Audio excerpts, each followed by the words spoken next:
அன்னைக்கு அத்தனை டாக்டர் கரூர்ல ராத்திரி பகலும் நீங்க கிளம்பி வந்துட்டீங்களே, உங்க விஜய் நான் வர்றேன், உங்க விஜய் நான் வர்றேன், நீங்க திரும்பி வந்துட்டீங்க.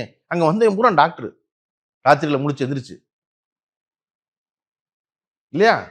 அவ்வளவு போலீஸ் பாருங்க, அவ்வளவு பேர் உட்கார்ந்துகிட்டு செயற்கை சுவாசம் கொடுக்கறதுக்கு அவ்வளவு பேருக்கு வாயில வச்சு ஊதி ஊதி நெஞ்சில குத்திக்கிட்டு இருக்காங்க அவ்வளவு பேரும். உங்களுக்கு பதற வேண்டாம், நீங்க தார்மீக பொறுப்பேற்க வேண்டாம் அதுக்கு. அதாவது அவர் ஆதரிச்சு பேசுறவங்க ஒருவேளை அவர் பதறியிருப்பார்ல, உங்களுக்கு எப்படி தெரியும் அவரு நிம்மதியா இருக்காருன்னு? புரியல. தனியா போய் சவுத்துல முட்டிக்கு வர வீட்டுக்குள்ள எனக்கு என்ன பதறிப்பாருன்னா எப்படி பதறிவாருங்கிறேன் சார். நான் உங்க மேல அன்பு வச்சிருக்கேன் ஃபிலிக்ஸ், அந்த அன்பை நான் தெரியப்படுத்தணும். அப்பதான் நான் அன்பு வச்சிருக்கேன் உங்களுக்கு புரியும். இப்ப நடந்துருச்சு. நான் தனியா டெய்லி உட்காந்து பேப்பர் எடுத்து ஃபிலிக்ஸ் ஃபிலிக்ஸ் ஃபிலிக்ஸ் ஃபிலிக்ஸ் 1000 தடவை எழுதுனேன்னா உங்க மேல வச்சிருக்க அன்பு உங்களுக்கு தெரிஞ்சிருமா? இல்ல இப்படி ஒன்று நடந்துச்சுன்ற ட்ராமால அவர் இருக்கலாம். எவ்வளவு நாளத்துக்கு ட்ராமாவில் இருக்கிறதுக்கு தலைவராக வர்றீங்க? என்ன அன்பில் மகேஷ் அழுதா கேள்வி பண்றீங்க? அவருக்கு இருந்தா ட்ராமா, அன்பில் மகேஷுக்கு இருந்தா ட்ராமா இல்லையா? அது அன்பில் மகேஷ் அதே ட்ராமா தானேங்க. உங்களுக்கு தான் ட்ராமாவா? அவருக்கு தான் ட்ராமா இல்லையா? அதான் சொல்றேன், எவ்வளவு ப்ரிவிலேஜ் பாருங்க, எவ்வளவு ப்ரிவிலேஜ் பாருங்க. தனிச்சலுகையோட வந்து உட்காந்துருக்கீங்க பாருங்க.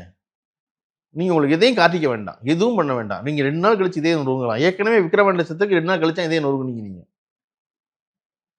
நீங்க வீட்டில் வச்சு பூ போட்டுக்கலாம் எல்லாத்துக்கும், எதுக்கும் வர வேண்டாம், யார் பிரச்சனையும் பேச வேண்டாம். மருத்துவர் இல்லைங்கிறாங்க சார், மருத்துவமனை இல்லைங்கிறாங்க சார். எங்க யார் சொன்னா உங்கள்கிட்ட? காமிங்க இதை, மனுவை. எந்த இடத்துல இல்லைங்கிறாங்க? இந்த இடத்துல இல்லைன்னு சொல்லணும். சும்மா பொத்தா போக்கில் போகிற போக்கில் என்னத்தையாவது அடிக்கிறது. நாடே ரொம்ப கெட்டு போச்சும்பாங்க. என்னடா கெட்டு போச்சு காட்டுறாங்க. எங்கடா கெட்டு போயிருக்கு? சொன்னாவெல்ல வைத்தியம் பார்க்க முடியும். டாக்டர்கிட்ட போய் எனக்கு கை வலிக்குதுன்னு சொன்னா தான் எப்படியா காட்டுங்கன்னு கேட்பார் அவர். என்னை கண்டுபிடி பார்ப்போம்னு உட்காந்தா எப்படி கண்டுபிடிக்கிறது? அந்த மாதிரி சொல்றது பூரா போய் உட்காந்துக்கிட்டு. ஒரு மாஸ் கிரவுட் இருக்குல்ல, அது எப்படி ஒழுங்குபடுத்துறது? இது மாஸ் கிரவுடே இல்லையா? இதான் ஃபர்ஸ்ட் டைமா? இப்படி மரத்துல ஏறுறது அங்க ஏறுறதுன்ற அப்படி நடக்கலையே. அதுதான் சார், அவனை ஒழுங்குபடுத்த உங்க வேலையில இல்ல